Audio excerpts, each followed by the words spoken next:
Hey everybody, it's Marshmallow here. This is my Girl Meets World Season 3, Episode 3 review. Girl Meets Jexica. I don't know. This episode was kind of weird. At the same time, I got the message of this episode, and at first, I thought this episode was going to be a train wreck. I did. But there are good things about this episode. There are bad things, but there are good things. It's kind of like a half and half, but like more worse than good. So we're just going to run it by. So we're just going to talk about it. So first of all, can we say that the promo for this episode was awful? The preview, like the clip where, they say next week on Girl Meets World, the promo, that's what it's called, was the worst. The promo for this episode was so bad that that's why I thought this episode was not going to be good. And I guess that's why I put off watching it till now. If it was a big Lucaya episode or like big Ruckus episode or whatever you want to call it, I'll be all over that. But it was this episode and I was like, it kind of reminds me of Girl Meets Popularity, and then it's an immature episode. And it's not bad that they do, this episode is still kind of immature with Jexica. We've done their dressing up with the crazy hair color. We've done all the, stuff like that in Girl Meets Popularity. I feel like that's middle school. This is Girl Meets High School, right? This is the season of high school. The episodes need to be mature. Now, there is a mature message in this episode by far, but it needs to be mature. This is not mature. It's not a mature storyline. There are things about it that are mature, but it's not a mature storyline. It's not like the main focus isn't mature. I'm sorry, but it's Girl Meets High School. We have to be done with the crazy hair color. We've got to be done with all this messing around. I'm sorry, but it's just I'm doing it real. I'm a realist right now when it comes to Girl Meets World. That can't happen anymore. I'm sorry, but they're grown up. They're in high school. It's got to be like this set goal. I know you can be goofy. Like, there were some goofy things in this episode that were really fun, and I loved them, but that's over the top for Girl Meets World Season 3. We don't want that for Season 3. We want big storylines, like Girl Meets Ski Lodge, that's coming up whenever in the season, who knows. We want big storylines like that are going to be mature and, really serious. They can do funny because it's also a Disney Channel show, but not over the top, And I feel like this is Disney's fault. I feel like Disney was like, hey, let's do this thing. They're obsessed with people in wigs. I don't know why. Maya was in that Riley wig in Season 2. Hannah Montana was in a wig for 4 seasons and a movie. So I guess Disney's just obsessed with wigs.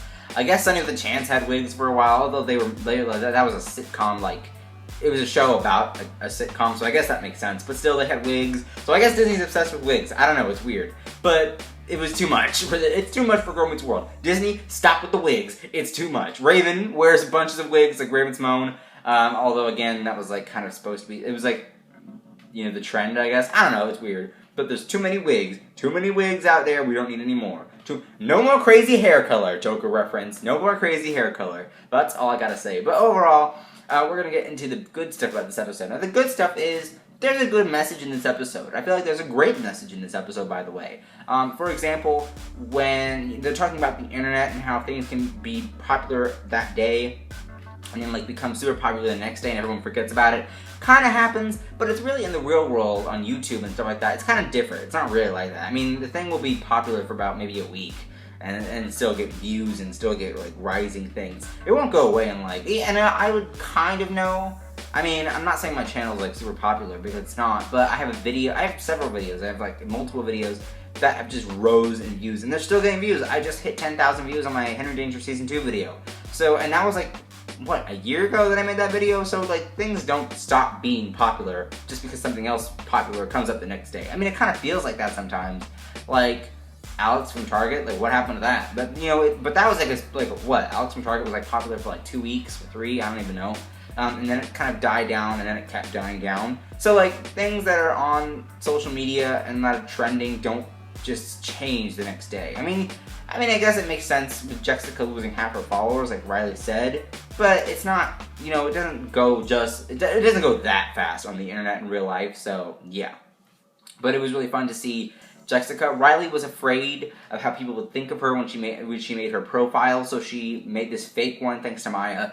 Jexica that liked everything that Riley liked, and she became super popular, super amazing, super awesome. She had blue hair, a green army jacket, carried a sword. I don't know. Again, this ain't dress up for Girl Meets World. And then like had all this popular stuff going on, and so then everyone just started liking Jexica. Yogi was in this episode dressing up as Jexica. There's new students, of course, that are dressing up like Jexica, you know, people that we haven't seen before. I expected the extras from season 1 to fill in that gap, but I guess they wanted new extras, I don't know. So they had a bunch of stuff in this episode in terms of Riley being popular, but what really got me paying attention was Lucas's message to Jexica. Obviously, he basically knew, but I loved the message, though. How he liked 2 girls and they couldn't decide and wanted Jexica to bring into the group. Even though he knew, it was still fun to see that message. Like, that was really cool. I liked it because it got me paying attention. It was like, what? Is it Lucaya? Is there like a Lucas? Is the love triangle going on? Like, what's going on? So it got me paying attention. And like, I was paying attention to that part of the episode. So I want to see more. I just want the answer to come out. Like, if they don't do it by the time season 3, by the finale, if they don't reveal who it is at the season 3 finale or during season 3, I'm done with Girl Meets World. The season 2 finale was horrible. That was the worst episode of Girl Meets World by far. Go see my rant and review about that because I think I saw the episode early, a day early or 2 days. I don't know. I can't remember. But I saw the episode early, and then I saw the season 3 premieres early as well. But anyway, that episode was just horrible. So they need to do the love triangle. But anyway, it was a good episode. Of course, we knew that, you know, they wanted to last forever, and, you know, they want each other to know everything about each other. But, you know, so overall, it was a good message. We're going to talk about the other stuff now. Oh, and by the way, shout-outs to Sabrina Carpenter, who was so hilarious in this episode. Like, whenever I started doing the Charlie bit my finger, I just, like, paid attention to Maya. I was just like, oh my gosh, you're doing the best. You're the best of the group.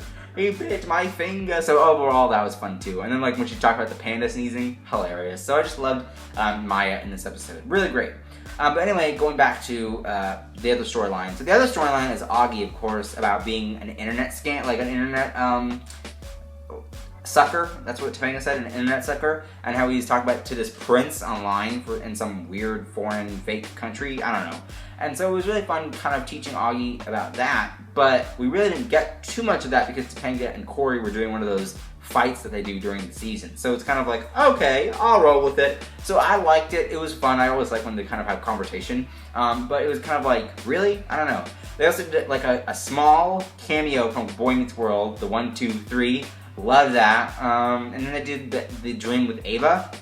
Love that. Ava's like not actually that bad of a character anymore. I kind of like her. I didn't think she was bad at first, but she's way better now, so that's great. Although, I didn't like the whole Scruffles from last week. You guys can go watch my review for that. But anyway, yeah, so it was fun. It was a fun storyline. I liked it. I thought it was really great. But a lot of people are saying that Topanga is a throwaway character because all of her storylines are with Auggie. I have to agree. They're kind of throwing her character away if she's not going to do anything. So hopefully we get her involved with something else. Please. So yeah, overall, this episode was nice. Again, there were worse things than there were good things. I thought this episode was like not up to code for season 3, but hopefully they can fix that. I don't want any more of these episodes, so hopefully they'll keep it down to a minimum. But overall, I liked it. What did you guys think of the episode? Comment down below. And some updates. I am streaming tomorrow on Marshall Monkey Gaming. There's a link down below, so just go check that out. I'm going to be streaming some stuff. I'm getting my computer over there ready for streaming. Oh my gosh, it's taking forever. Also, I just put an Injustice 2 video up, so go check that out if you guys want to see what I think about Injustice 2 and my wish list for characters. So yeah, but other than that, like and for this video, don't forget to subscribe, and I will see you guys later. Bye-bye!